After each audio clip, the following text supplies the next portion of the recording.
I refused to react. Olivia wanted a scene. She thrived on the spectacle of it all. I wouldn't give her the satisfaction. Instead, I let silence stretch between us, my expression unreadable as I slowly sipped my drink.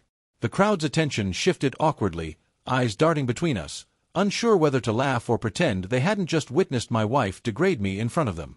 Some chuckled under their breath, the kind of forced amusement that masked their own discomfort. Olivia loved this. The control. The power. She fed off the attention, off the way people whispered behind their hands yet secretly admired her boldness. She had always been the center of the universe in her own mind, and I had played the role of her devoted admirer for too long. Tonight, that changed. I turned to face her fully, watching the way she swayed on her heels, drunk off more than just alcohol. She was intoxicated by the rush of embarrassing me, of proving, at least in her mind, that I was beneath her. She leaned in closer, lowering her voice so only I could hear. Pathetic, isn't it? How long you've let me walk all over you. Everyone sees it now. You're weak. I met her gaze, unflinching.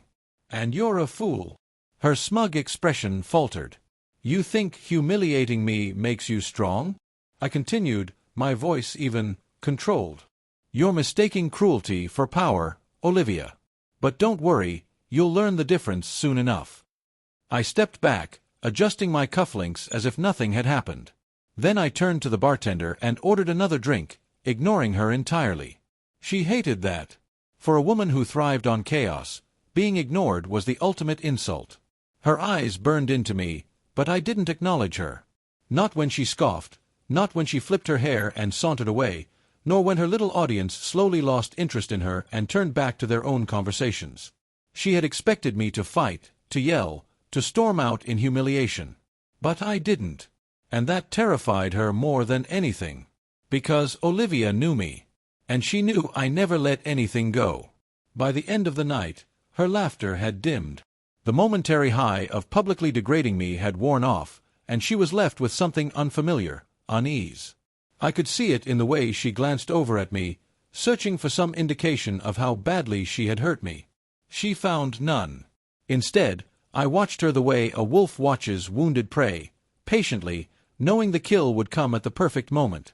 Olivia had declared war. She had no idea I had already won. She stood in the doorway of my office, arms crossed, feigning confidence. But I knew better. The way her fingers gripped her wrist, the subtle shift of her weight from one foot to the other, Olivia was nervous. She wasn't used to feeling uncertain, especially when it came to me. I didn't acknowledge her right away. Instead, I continued typing, my eyes fixed on the screen. Let her wait. Let her stew in her own paranoia. She broke first. What did you mean earlier? I smirked, keeping my attention on my work. You'll have to be more specific. She scoffed, stepping further into the room. Don't play games, Eric. You said you knew everything. That's a lie. Finally, I leaned back in my chair, folding my hands over my stomach. Oh, and why's that? Because if you did, she said, tilting her chin up, you would have confronted me months ago. I laughed. Not the forced, polite laugh she was used to, but a genuine one. She had no idea. Olivia, what makes you think I didn't? She flinched, just barely, but I caught it. I stood, walking around the desk until I was just inches away from her. Did you ever wonder why your lover started acting strange? Why he pulled away? Why he suddenly seemed hesitant? Her lips parted slightly, confusion flickering across her face before she masked it with indifference. You're bluffing. I reached into my desk drawer and pulled out a small black notebook. The moment she saw it, she inhaled sharply. Recognize it? I asked, flipping through the pages. I found it in your nightstand. Sloppy, really. But then again, you were never good at covering your tracks. Her face paled.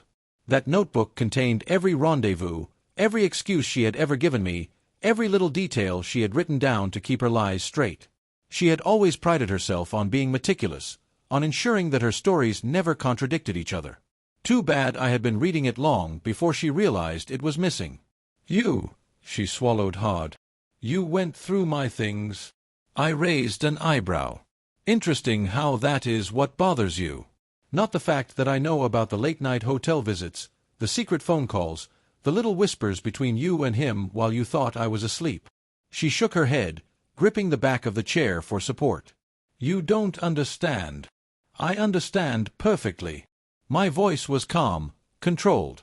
You wanted the best of both worlds. A husband to support you, a lover to entertain you. You thought you were untouchable.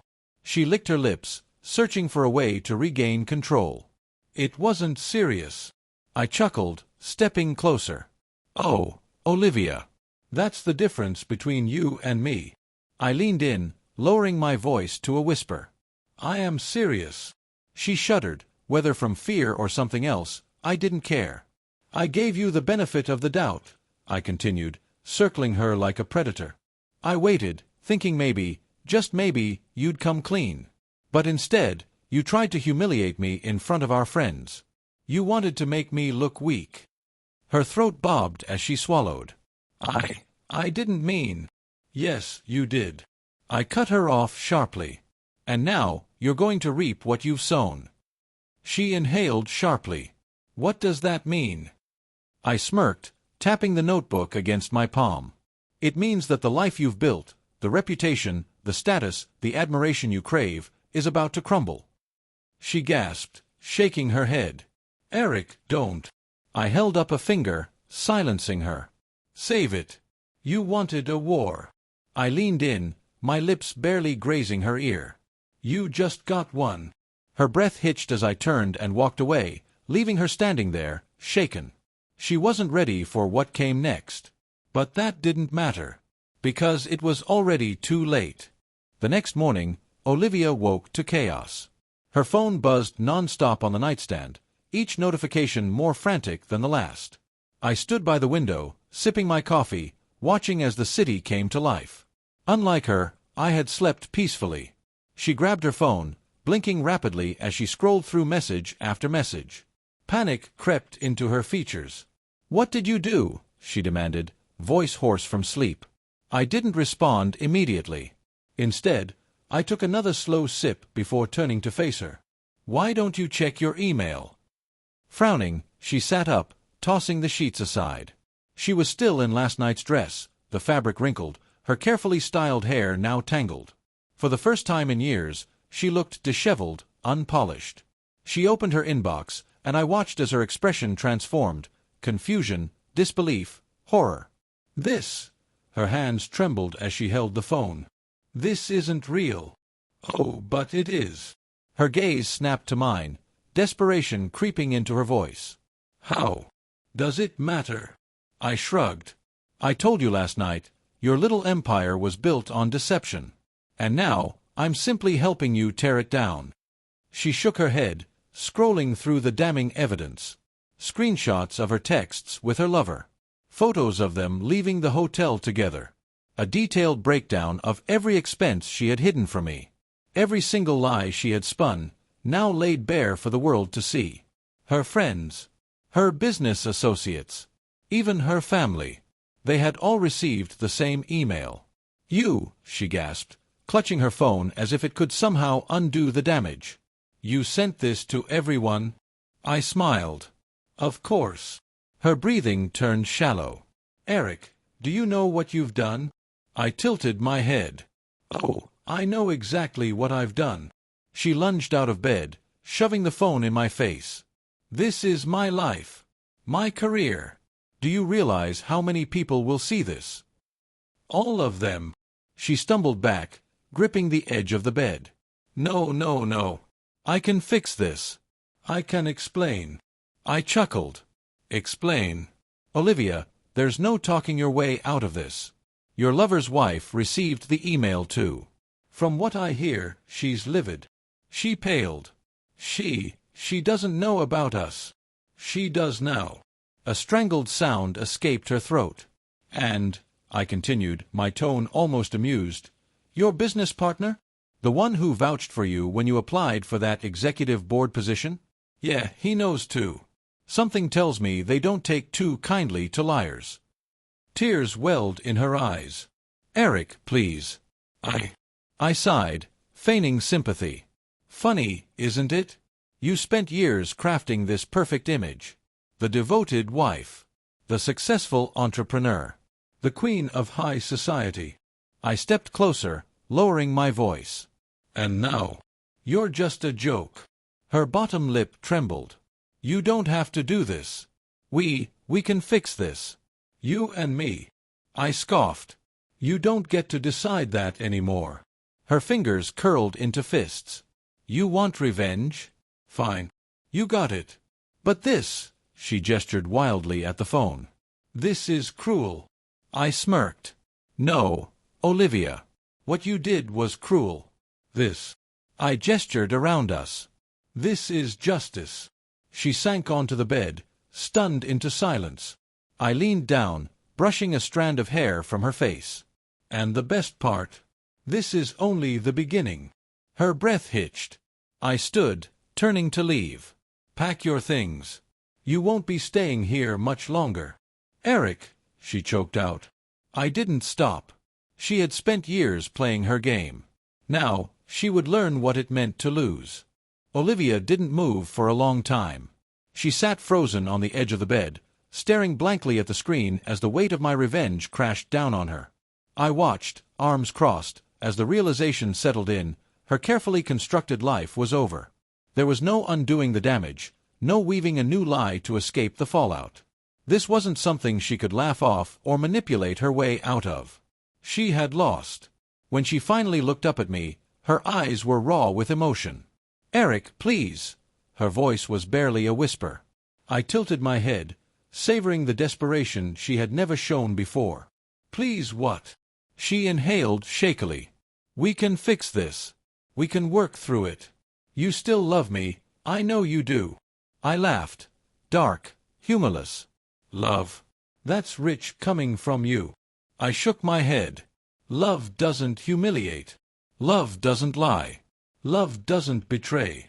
She flinched, but I wasn't finished.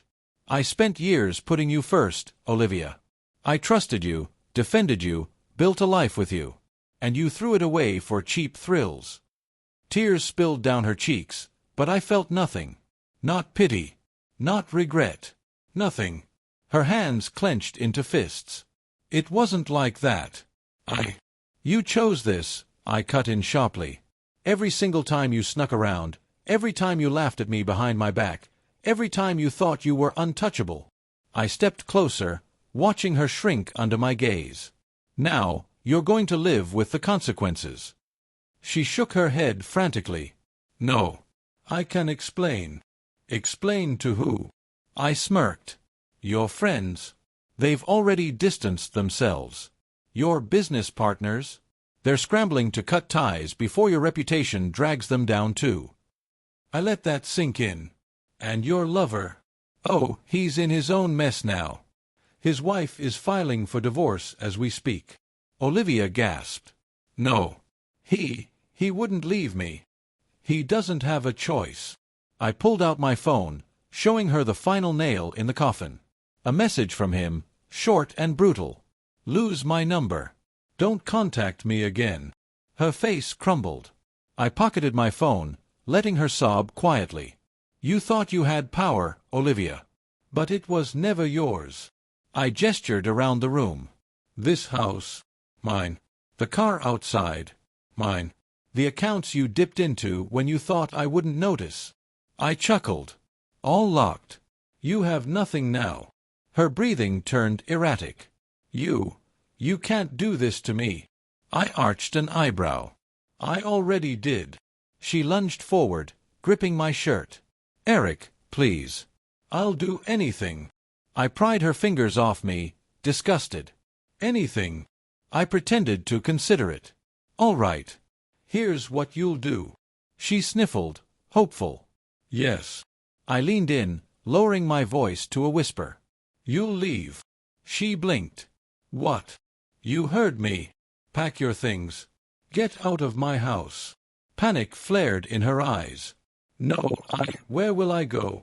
Not my problem. She reached for me again, but I stepped back. Eric, I need you. I smirked.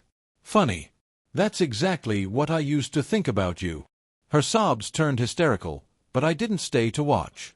I grabbed my jacket, heading for the door. As I walked away, I heard her collapse onto the floor, crying. For the first time in years, I felt free. I didn't look back.